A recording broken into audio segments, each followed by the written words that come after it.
friends, remote work in the form of co-living has been around in other parts of the world for a while now. But here in the Philippines, this scene is just gradually getting up to speed.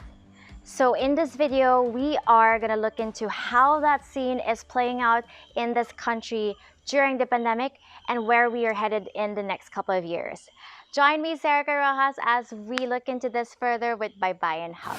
Now, this whole digital nomad, co-living, co-working space, it's not an entirely new concept globally. Yes. But how is it so far here in the Philippines? Yes. So in the Philippines, it's relatively new, to be honest. That's why it's just accelerated during pandemic. Because, in the Philippines, they just know freelancers, remote workers, right?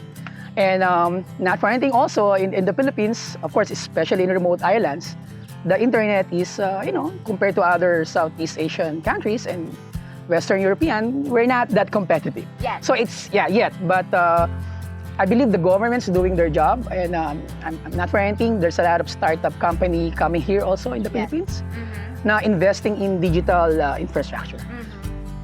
Baybayin Hub is a booking platform, which is we focus and specifically designed for remote workers, digital nomads, or anyone that can work remotely. So on the one hand, you're helping the hospitality and the travel industry by converting them into spaces that are more conducive for digital nomads. And at the same time, you're also helping those who can afford to work remotely, provided that they have access to a laptop and a fast-speed internet. You're giving them access to a better quality of life outside of the city. Is that right? Yes. Imagine you work in your home or you're in condo for 6 months straight, right? Yeah.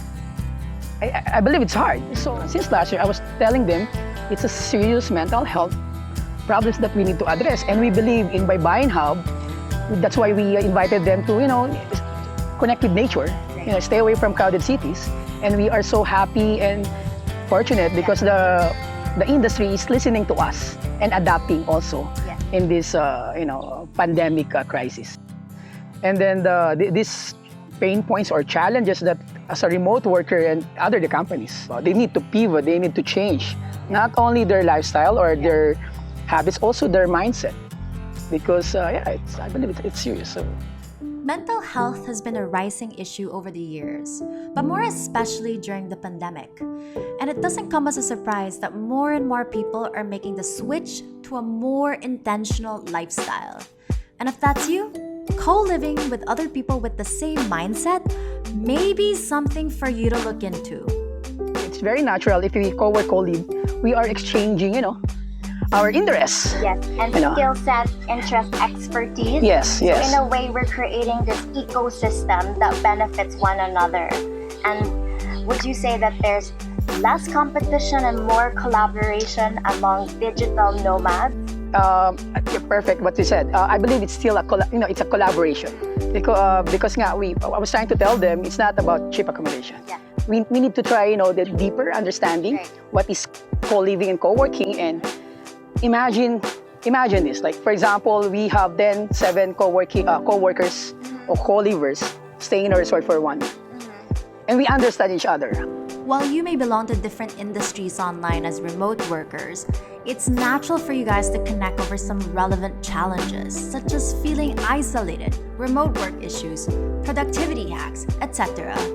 You also get the peace of mind that everybody also goes through the standard process of getting COVID tests prior to being able to check into a resort, where you join a community of like-minded individuals with nearly similar lifestyles. In fact, even on our weekend, we travel as a group as well.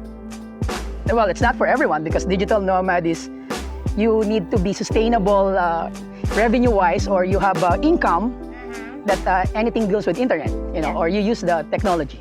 Speaking of sustainability, let's talk price point. How much can a 20,000 peso rent get you out of the big city? For the case of someone who works in the city, who lives and works in the city, 20,000 is a rent for a really tiny studio in the central business district. But if you move out of the city for that same amount of money, you can actually get for yourself what kind of accommodation? You live in a resort. So you have a restaurant, you have a room service, and you have a beach access. Yes. And you have access to nature, and you have access to all these different recreational activities, right? Yes, that's correct. So, sulit na sulit talaga siya. Correct. Second is the resorts and hotels are partners. They give us discounts, in the restaurant and bars. And some of the resorts, they allow us to cook. Because imagine you're gonna live there for 1 month to 2 months, and not for anything, we need to be smart in spending. So again, when it comes to co-living and co-working, it may start from like 20,000 all the way up to 100,000 or even more. It just really depends on the lifestyle that you choose to have. So in the Philippines, I believe we're just starting and getting there. But we are getting up to speed also because of a lot of the coordination and the efforts that you guys have been doing at Baybayin by really reaching out not just to resorts but to the local government units and educating them on the value of being able to provide space and accommodation that is more conducive for digital nomads or digital remote workers. It's a big shift happening now. Tourism and hospitality industries are hugely dependent on local travelers to be able to sustain themselves, and at the same time, they're able to give back to these travelers by giving them, better access to quality of life that is affordable and at the same time flexibility. Flexible.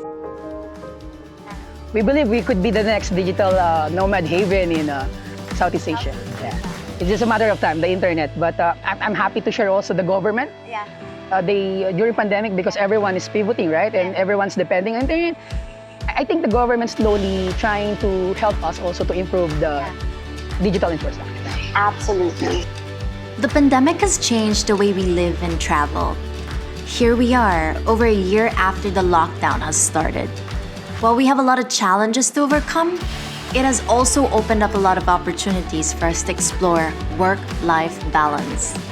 As we have seen, mental health has greatly influenced the way we live, work, and travel. So for those who are able to work remotely, co-living in another space is a great option to look into, given the rules and regulations set by the government.